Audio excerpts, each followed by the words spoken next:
Damascus protective gear. The Imperial Riot control kit was designed to be lightweight and versatile, ideal for use in crowd control, CERT, combat drill, and tactical situations. The DCP-2000 Imperial Upper Body Armor provides chest, back, and shoulder protection.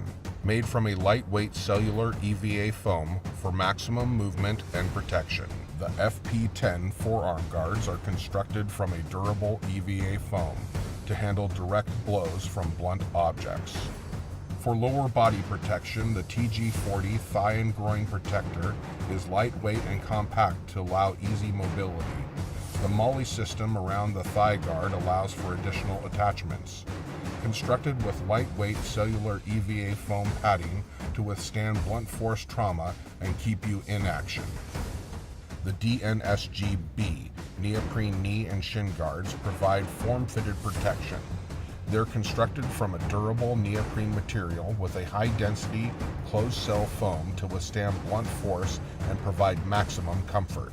All items in the Imperial Riot control kit are sold separately, allowing for a customized protection system. For extended protection, pair it with your choice of riot control or tactical gloves. The Imperial Riot control kit. Damascus, made for action.